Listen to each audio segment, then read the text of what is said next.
The last time we made a panic run to the grocery store was 6 years ago. And I want to talk about Amish food preservation because that storm and what came after it changed how we think about storing food entirely.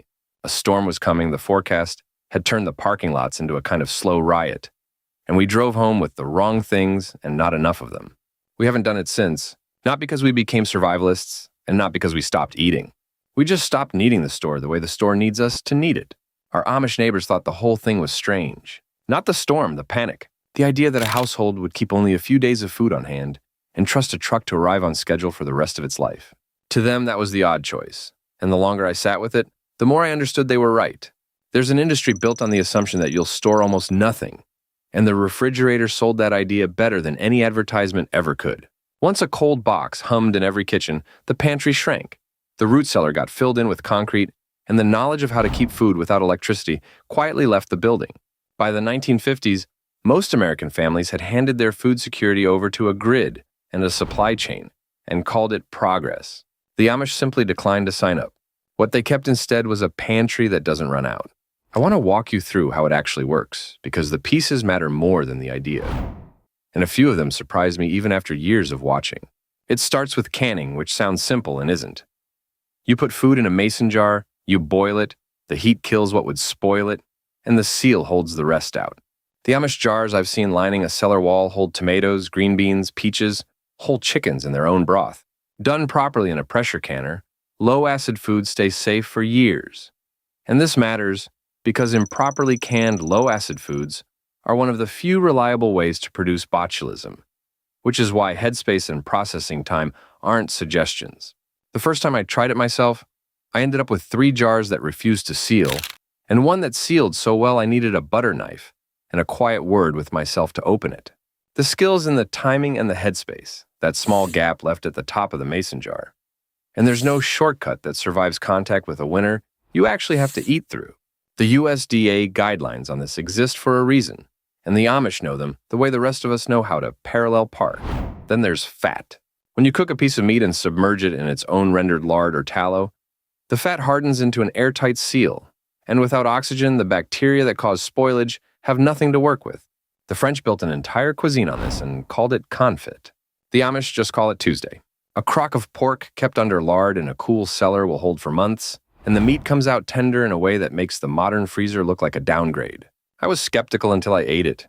My family stayed skeptical until well after I'd told them how old it was. It was fine. It was better than fine. Salt does the same work from the opposite direction.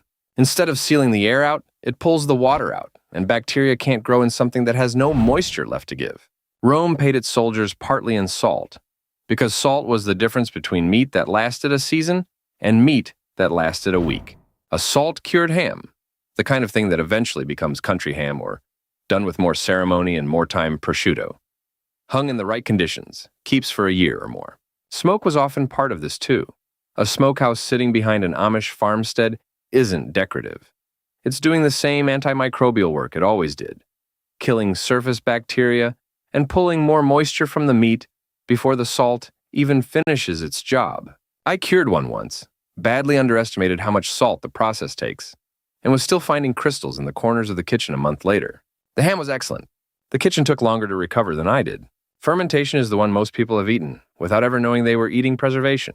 Cabbage packed in salt becomes sauerkraut because lactobacillus bacteria get there first. Lactic acid bacteria that produce an acidic environment so inhospitable that spoilage organisms simply can't compete. The result keeps for the better part of a year and only gets more interesting as it goes. And it does all of that with no electricity and no equipment beyond a crock and some patience. Humans have been doing this, in one form or another, for somewhere around 2,000 years for cabbage-style ferments and far longer for fermented dairy. Our neighbors do it in a stoneware jar on the porch and don't consider it remarkable. Drying is the one method people forget to mention, probably because it's the least dramatic. The Amish dry herbs, apples, beans, and strips of meat the same way humans have since long before any other method on this list existed. Remove the water and nothing can grow. That's the whole principle, and it requires nothing but air and time in a warm, dry place, or a dehydrator if you're willing to plug something in. Dried beans last year's, dried apple rings last a winter. It's almost insultingly simple, which is probably why it keeps getting left out. The cellar is where all of it lives. A root cellar is the part of the system the refrigerator was supposed to replace, and in most houses it did, by being filled in and forgotten. Dug into the ground below the frost line, it holds a steady, cool temperature without a single watt of power. Potatoes, carrots, apples, beets, winter squash, cabbages, all of it keeps for months down there, and the apples actually improve, softening and sweetening into something a store apple never becomes.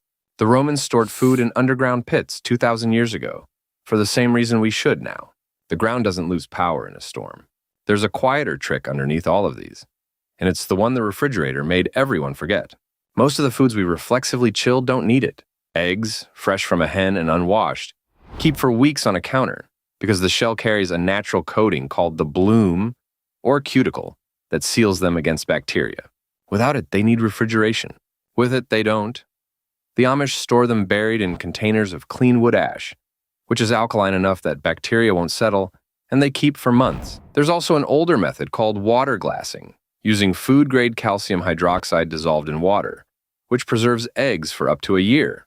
The cooling industry didn't just sell us a machine. It sold us the belief that without the machine, the food was already dangerous, and that belief is what keeps a kitchen dependent. That's the part worth sitting with. None of this is secret, and none of it is even difficult, once you've done it twice and ruined one batch.